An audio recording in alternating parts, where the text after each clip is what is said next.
नेपाल भारत बीच समझदारी गरेर रेल चलाउन सकिने तर नेपाललाई यति धेरै नोक्सानी हुने, भारतले आफ्नो फाइदाका लागि फेरि नेपाल सरकारसँग यस्तो सम्झौता गर्ने, भारत सरकारले नेपाल सरकारलाई रेल सञ्चालनका लागि बनाएको सबै संरचना हस्तान्तरण गर्ने, के मोदी नेपालमा हिन्दू राज्य र राजतन्त्र फर्काउन बाहिरियो, यस्तो कुरा आज नेपाल बङ्गलादेश व्यापार सधैँ बङ्गलादेशको पक्षमा आखिर किन यस्तो छ भित्री रहस्य। एक वर्षमा मात्र नेपाल बङ्गलादेश व्यापार घाटा 6 अर्ब 48 करोड 33 लाख 43 हजार रुपैयाँ बराबरको छ। नेपालमा सन् 2015 मा संविधान जारी गरे लगत्तै भारतले लगाएको नाकाबन्दीको प्रसङ्गमा मोदी सरकारको खुलेर आलोचना गरेका छन्। अब हेर्नुहोस् पुरा समाचार। आदरणीय दर्शकबिन नमस्कार। सदाका दिन जस्तै आज पनि हामीले विशेष खबर लिएर उपस्थित भइसकेका छौं। खबर निकै नै महत्त्वपूर्ण रहेको छ। कृपया यो भिडियोलाई अन्तिमसम्म हेर्नुहोला। यदि तपाईँ यो च्यानलमा पहिलोचोटि मात्रै हेर्दै हुनुहुन्छ भने यो च्यानललाई सब्स्क्राइब गरी हामीसँग जोडिनुहोला। जनकपुर जयनगर रेल सञ्चालनका लागि आवश्यक सबै किसिमका तयारी पूरा भएको छ।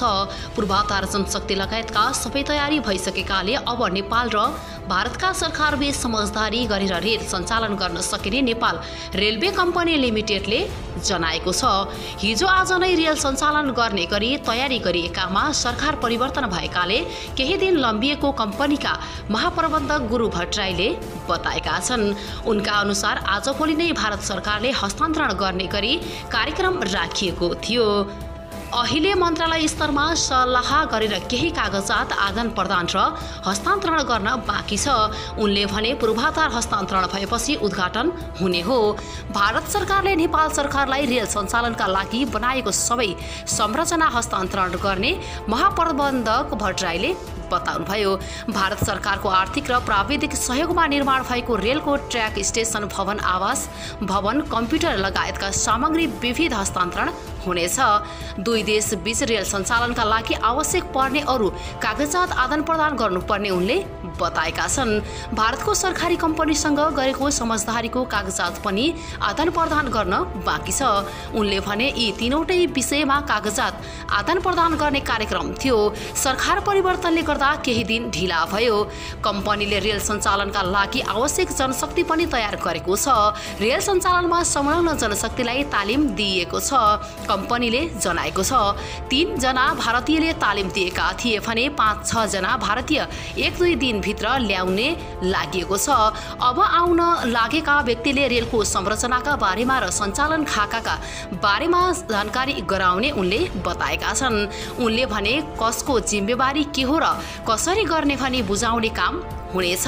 रेल सञ्चालनका लागि आवश्यक परीक्षण सकिएको छ। ट्रायल ट्र्याक टेस्ट भइरहेको प्रबन्धक भट्टराईले बताए। उनका अनुसार ट्र्याक शीघ्र काम गरे नगरेको हेरिरहेको छ।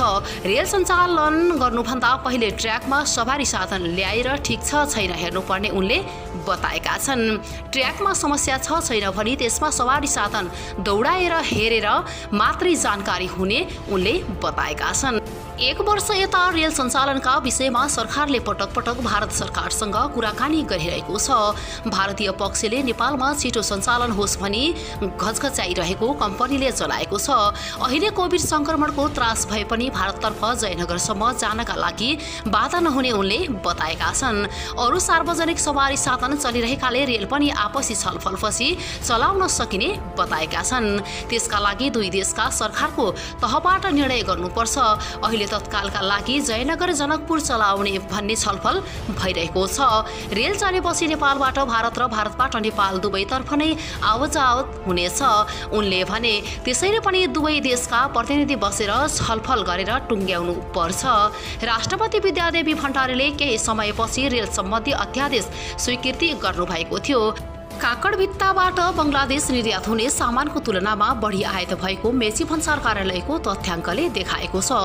आर्थिक वर्ष 2077-78 को तथ्याङ्कमा नेपालमा उत्पादित सामान 67 करोड 38 लाख 91 हजार रुपैयाँको निर्यात भएको देखिन्छ भने 7 अर्ब 15 करोड 72 लाख 34 हजारको सामान आयात भएको देखिएको छ।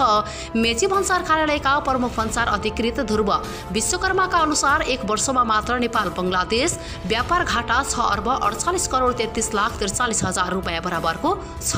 प्रत्येक वर्ष नेपाली सामानको निर्यात घट्दै गएको र बंगलादेशी सामानको आयात बढ्दो क्रममा रहेको उनले बताएका छन्।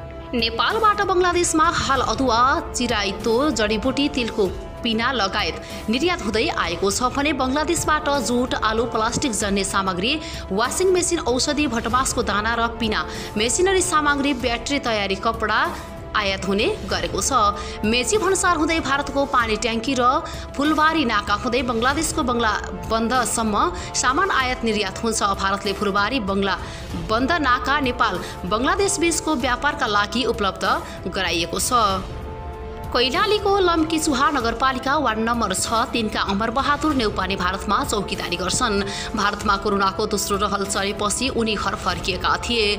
अहिले उनी फेरि भारत गएका छन्। भारत जानका लागि कैलालीको त्रिनगर सीमा नाकामा लाइनमा लागेको बेला उनले भने, कोरोनाको डरले घर आए, अहिले घरमा पैसाको समस्या भयो, त्यसैले कमाउन भारत जाँदैछु।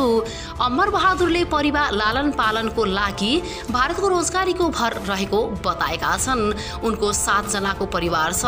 उनको कमाईले नै घरको खर्च चल्ने गरेको छ। कोरोना भाइरस संक्रमण दोस्रो लहर फैलिएपछि गत वैशाख महिनादेखि असार महिनासम्म सुदूरपश्चिम प्रदेशको गौरी फन्टा र गड्डा चौकी कञ्चनपुर नाका भएर 83,582 जना नेपाल प्रवेश गरेको सम्बन्ध जिल्ला प्रशासन कार्यालयको अभिलेखमा उल्लेख छ। भारतमा कोरोना संक्रमण हत्तै बढेपछि रोगको डर र काम गुमाएका कारण नेपाल फर्किनेहरूको हरेक दिन सीमा नाकामा भिड लाग्ने गर्दथ्यो। अहिले सीमा नाकामा भारत जानेहरूको त्यस्तै इल्लाम देखिन्छ। सीमा पारी कोरोना संक्रमणको जोखिम उच्च रहेकै बेला पनि रोजगारीका लागि भारत जाने नेपालीहरूको सीमा नाकामा लर्को लागेको देखिन्छ। काँधमा झोला बोकेका बैतडीका प्रकाश सिंह राठौर सीमा नाकामा उदास भाव लाइन लागेका थिए। पहिलो लहरको कोरोना महामारीमा भारतमा लकडाउन भएपछि घर आए। केही महिनापछि संक्रमण कम भएपछि पुनः रोजगारीका लागि भारत पसे। उनले भने, कोरोनाको दोस्रो लहरमा फेरि भारतमा लकडाउन भएपछि घर आए, तर घरमा खानको पनि समस्या भयो, बाध्य भएर भारत जाँदैछु। उनले सरकारले स्वदेशमा रोजगारीका अवसरहरू उपलब्ध गराएको भए भारत जानु नपर्ने पनि बताएका छन्। स्वदेशमा रोजगारी छैन, परिवारको गुजारा गर्न पनि भारत जानुपर्ने बाध्यता छ। नेपालमा कोरोना महामारी रोकथामका लागि निषेधाज्ञा गरिएपछि आर्थिक क्रियाकलाप सुस्ताएको छ। रोजगारी पाउने आशा नभएपछि नेपालीहरू फेरि भारत जाने क्रम बढ्दो रहेको छ। भारतमा रोजगारी गर्न हिँडेका कैलालीका मानबहादुर बुढाले भने, भारतमा कुनै न कुनै रोजगारी पाइहाल्छ। ज्याला कम भए पनि परिवार भोकै त बस्नु पर्दैन, यहाँ त एक छाक टार्न पनि काम पाइँदैन। कञ्चनपुर जिल्ला प्रशासनको तथ्याङ्क अनुसार पछिल्लो समय दैनिक 2000 भन्दा बढी नेपालीहरू भारत जाने गरेका छन्। कञ्चनपुर जिल्ला प्रशासन कार्यालयका अनुसार गौरी फन्डा नाकाबाट असारसम्म 55,583 जना भित्रिएका थिए भने 77,745 जना भारत प्रवेश गरेका थिए।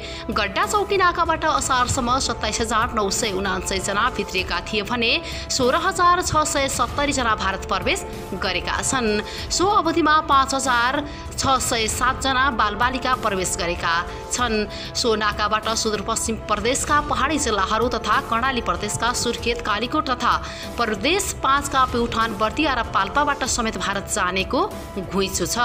पछिल्लो 6 दिनको तथ्याङ्क अनुसार भारतबाट फर्किने भन्दा जानेको संख्या अधिक रहेको छ। यो अवधिमा 17,405 जना भारत प्रवेश गरेको जिल्ला प्रशासन कार्यालय कञ्चनपुरले जानकारी दिएको छ। 2 नाकाबाट 6 दिनमा 3,453 जना प्रवेश गरेको उल्लेख छ। सुदूरपश्चिम प्रदेश सभा सदस्यहरूले प्रदेश सरकारले प्रदेशमै कोरोनाबाट प्रभावित युवाहरूका लागि स्वरोजगार र आत्मनिर्भर बनाउने कार्यक्रम ल्याउन सदनमा माग गरिरहेको छ।